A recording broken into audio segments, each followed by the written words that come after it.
Edgar Wright's latest film, Baby Driver, has been one of the most talked about films of the year.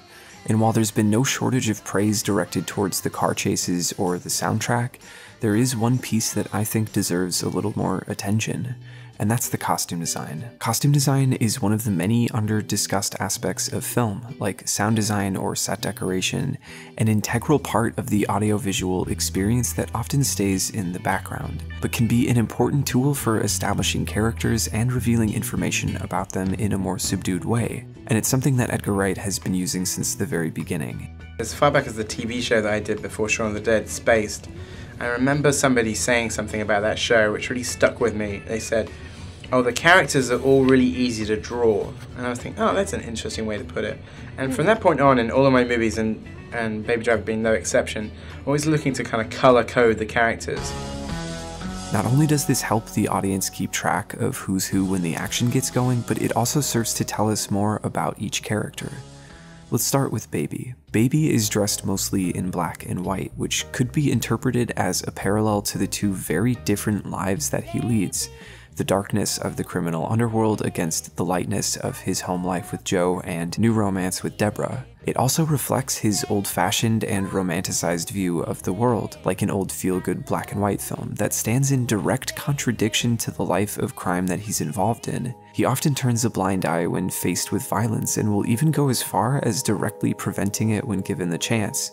But there ends up being a lack of consequence for Baby, until he finds something he cares about enough to fear losing. Oh, and your waitress girlfriend, she's cute. Let's keep it that way. The rest of the crew don't mind the violence, some of them even enjoy it, but there isn't so much as a hint of remorse from the rest of Doc's gang, with exception to Baby, and there's even plenty of doubt cast upon him because of this, with Doc always stepping in to protect him.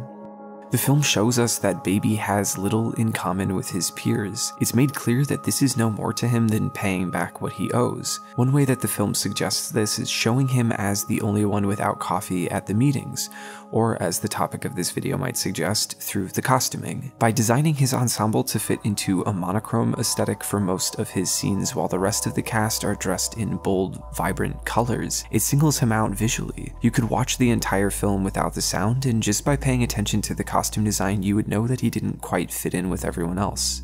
The black and white aesthetic also carries with it some trademark Edgar Wright foreshadowing, simultaneously used to show Baby's idyllic vision of what his future with Deborah could look like, as well as the reality he's faced with when he has nowhere left to run. It's important to realize that in a film, almost everything you'll see on screen is there by design, certainly when in the hands of someone as detail-oriented as Edgar Wright. Costumes are just another opportunity for communicating ideas or themes, one that's present in all of his work. So when you're watching a scene, pay close attention to what each character is wearing and ask yourself, what can this tell us about the character? Edgar Wright worked closely with Courtney Hoffman, the film's costume designer, to establish a different color set for each character to give them each their own unique look, with one notable exception. Oh, Deborah, always look like a zebra.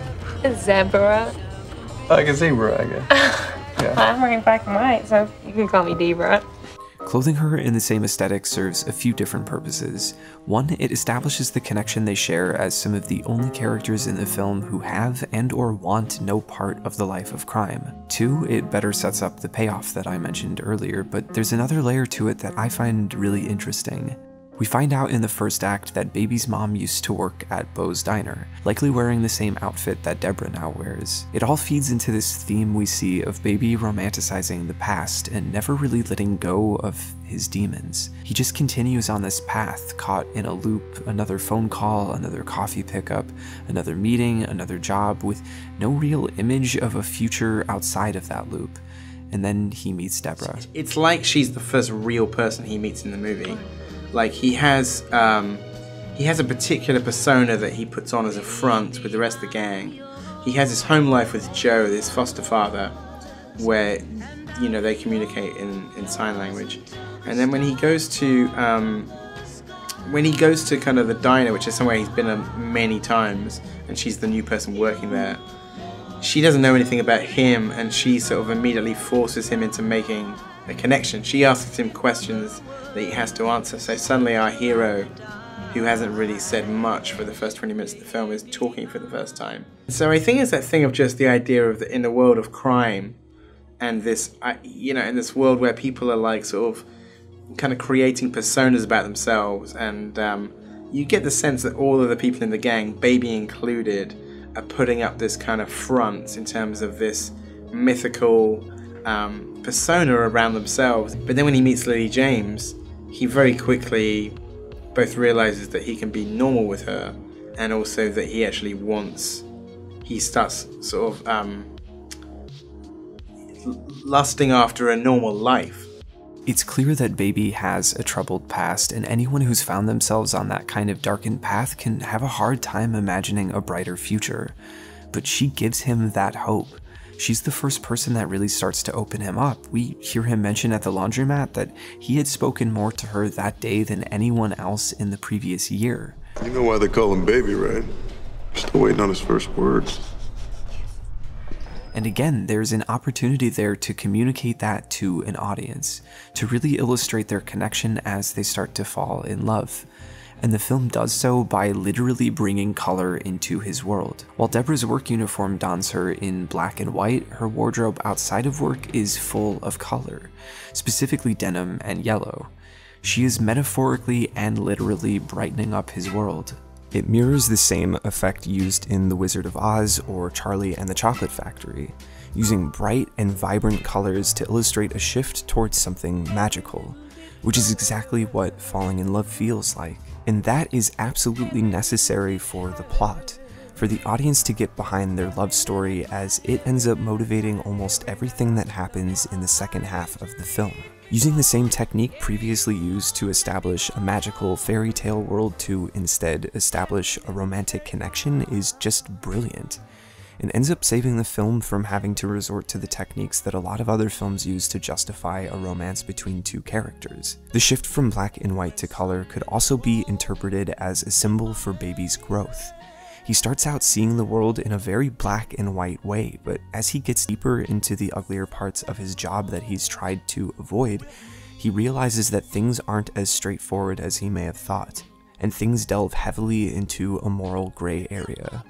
Courtney Hoffman created separate stages for Baby's undershirt so that it becomes darker as the film progresses to reflect this idea. It's subtle, but when you compare this shot from earlier in the film to this shot taken from the end, you can really see the difference. And we even see Baby's outfits change towards the end of the film, seeing him even in denim throughout a good portion of the final chase sequence, really sending home the idea that he has changed, and that Deborah has played a significant role in him making that change. Every step of the way, the costumes and the colors are used to inform us of important information regarding the characters and how they transform throughout the film. Like how red is associated with Bats, the most violent character in the film, and how after Darling is killed in a shootout with the police, red is used to show Buddy's descent to madness. Now bent on revenge, he is washed in red light while inside the police cruiser throughout the final car duel. Or how green, notoriously used to represent greed, is used in the costuming and set design revolving around Doc. But he's not just the stereotypical crime boss who only cares about money. He ends up sacrificing himself to protect Baby and Deborah, literally taking a bullet for them. He clearly cares a great deal for Baby, and this is alluded to by the heavy use of gray in his wardrobe.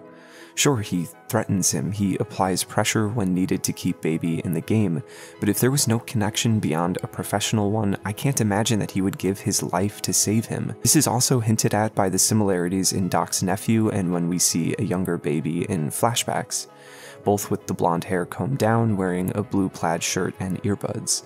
There are details upon details packed into every frame of this film, and frankly, all of Edgar Wright's films for that matter. Costume design is just one of the many layers that come together to complete the final product. There seems to be a lack of discussion on the importance of costume design, and typically if you hear people raving about the costumes of any particular movie, chances are it's set in the past or in some fantasy setting. In fact, every single winner of the Academy Award for Best Costume Design for the last 20 years has either been a period piece or a fantasy film, or both. And I can understand why that is. The immense production of such elaborate designs certainly deserves recognition, but so does something designed to fit into a contemporary aesthetic. Nothing that the characters wear in Baby Driver stand out too much from what you would see in the real world.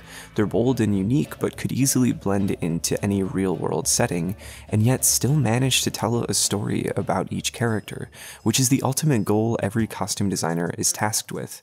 Whenever doing costuming for a film that takes place in the present day, the director or costume designer could easily just walk through a shopping mall and pick out things that would photograph well, but undercutting every choice with a real sense of purpose gives not only a unique visual flair to an already incredibly stylish film, but really expands the story and personality of each character. And that's what I love so much about Edgar Wright. He has such a respect for every craft that goes into filmmaking, and none of them are left by the wayside. It's why video essayists are particularly fond of him, because there's always more to discuss about his films. The way he writes, the way he edits, how he uses symbolism and foreshadowing, and basically just makes every other comedy director out there look lazy by comparison. And I know Baby Driver wasn't necessarily everyone's favorite film of his. Personally, I have to admit I prefer the Cornetto trilogy, but horror and comedy are some of my favorite genres. When combined together so perfectly like he did with those films, that's hard to top in my book.